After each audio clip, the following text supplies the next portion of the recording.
Hey everybody, Mike Harrelson here with Article 2 Industries. Again, I want to introduce you to a very special member of the Article 2 team today. You're going to see a lot of them. We're going to test guns, we're going to run guns, we're going to do all kinds of things together in the near future that you're going to see. This is Matt Schmidt. Matt's 20 plus years, State Highway Patrol Agency. Had long stints as a canine officer for his agency. Did a long stint as an interagency narcotics task force officer. When I met Matt 14 years ago, his reputation as a human dope dog preceded him. Currently, he's a weapons officer and range master with his agency. Matt, welcome. Thank you. Glad to be here. Glad to have you. We're going to ask Matt a few questions today and hopefully give you a perspective from a law enforcement officer that maybe you don't get so much. So Matt, regarding defensive guns, a lot of questions are out there and some of them maybe not answered quite so correctly. Specifically with a handgun, what in your opinion makes a good defensive handgun? Simplicity, consistency, and reliability. Excellent. So in your opinion, less is more sometimes. Absolutely. Okay. Something in the nature of a Glock, revolver. What are your thoughts? Revolvers are great, absolutely, but the issue with the revolver is sheer capacity. So yeah, something like a Glock is a great example of simple, high capacity, reliable, consistent trigger pull, all those things. Great points. What's more important with a defensive gun, caliber or capacity? In my opinion, capacity. Absolutely. So you're not so concerned with, one shot 45, why 45? Because they don't make a 46? And back in the day, I think there was probably an argument for that, and there still is, if you want to get real geeky into it, an argument for that. But bullet manufacturing has come so far now that they do a lot with the smaller calibers that are going to do a much better job of stopping that threat. Absolutely. Very good. So regarding your defensive pistol, for your EDC, your everyday carry pistol, even more so than maybe your nightstand gun, if you will, should you have a weapons mounted light on your EDC gun? Well, there's never anything wrong with having a light, especially when you get into low light conditions. You have to be able to identify your target. And so, should you have one or some sort of illumination? Yeah, whether you carry it on your pistol or on your person is a different question.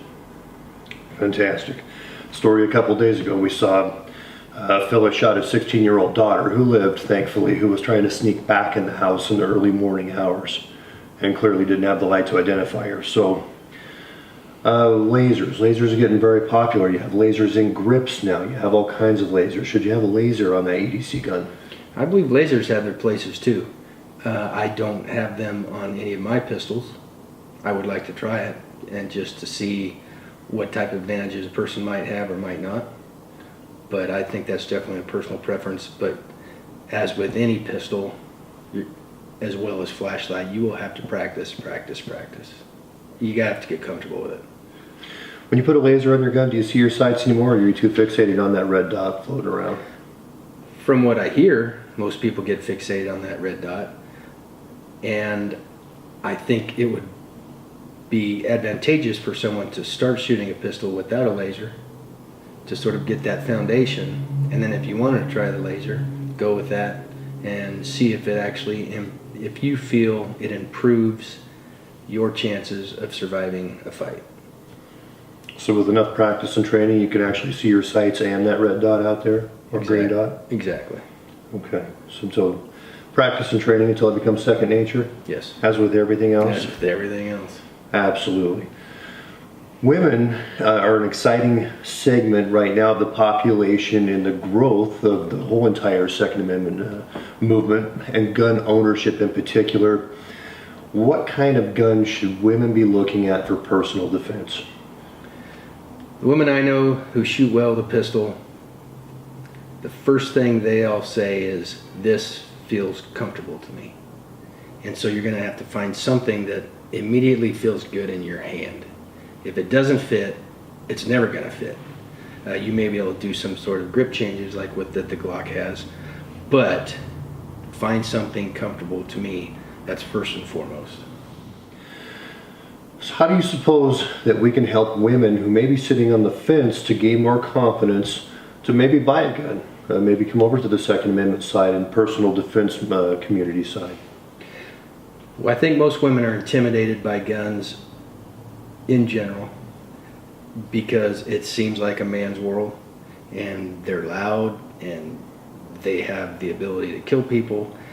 They can be dangerous if not handled properly, and so they need to find someone that they trust, someone who they can listen to, someone who can communicate with them on a very relaxed, easy level, and explain to them that this is not rocket science.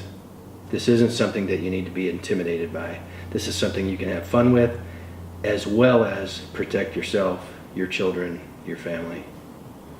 Absolutely.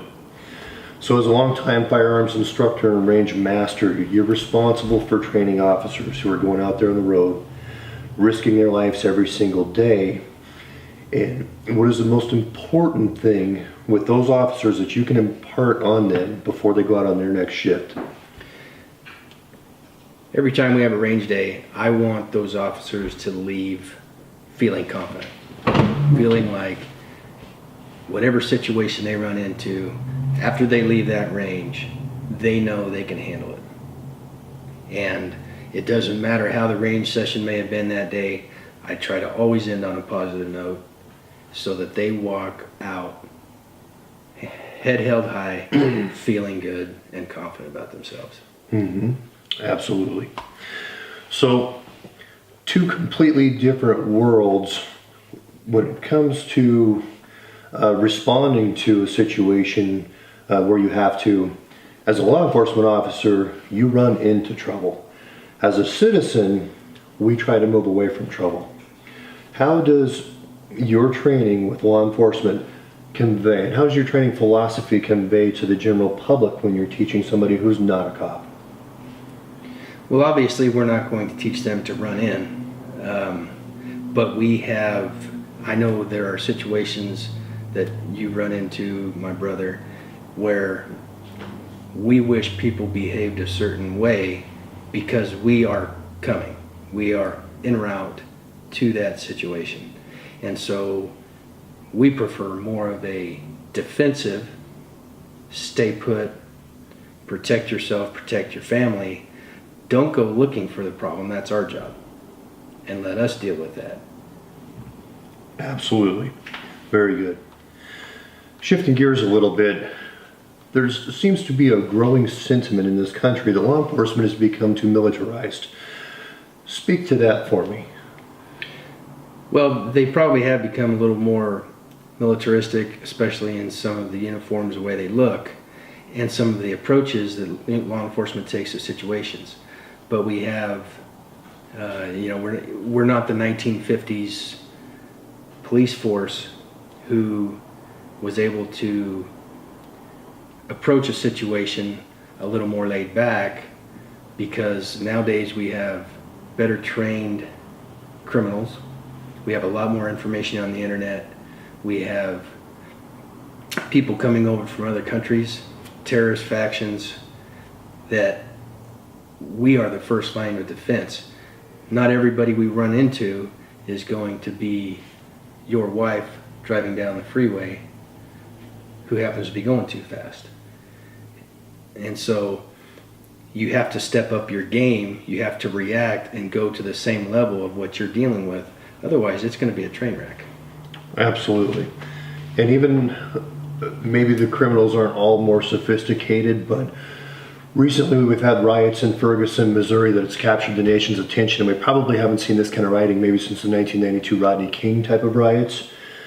Even when people are out there acting like animals, like savages, people are throwing firebombs, Molotov cocktails at these officers. They're hurling baseball-sized rocks at these officers.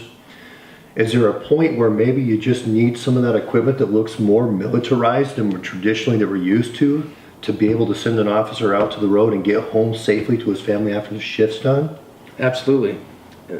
not only from an officer standpoint, but it should also be from their administration, from their department, and the community, that the officer should be able to go home safely no matter what the situation.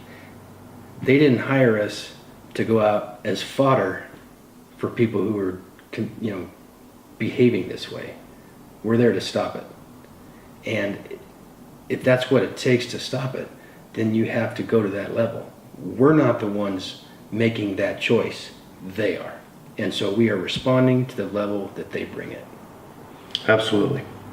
One more question. In your experience as a cop for multiple decades now, as we see in some instances, often instances, as more gun control is implemented, restrictions get tighter, especially in some of the not so free states. Tell me, in your experience in 20 years as a cop on the road, how much of a reduction in crime have you seen from all this gun control being implemented? Well, it's not only what I see. Obviously, I see no reduction in criminal behavior or crime. And it's also documented in a lot of different studies. But the fact is, we are criminalizing good citizens by creating laws that limit what we can do to defend ourselves. And I say we, and me as a citizen, not just as a law enforcement officer. Me and my family and my friends are being limited, and it's creating a situation where we can no longer defend ourselves, and we're becoming a criminal. Outstanding. So the honest, law-abiding citizens are the ones being punished. Absolutely. And what you're trying to tell me is that no matter how many laws that we enact here, those criminals still aren't going to follow them? No. What a revelation. Who'd have thought that? Matt, thanks a bunch. We really appreciate you being here. I want you to stay tuned, watch our channel. We're going to bring a lot of content to you. Please like, favorite, subscribe, and we want to hear your feedback. We want to answer questions that you have. Thanks again.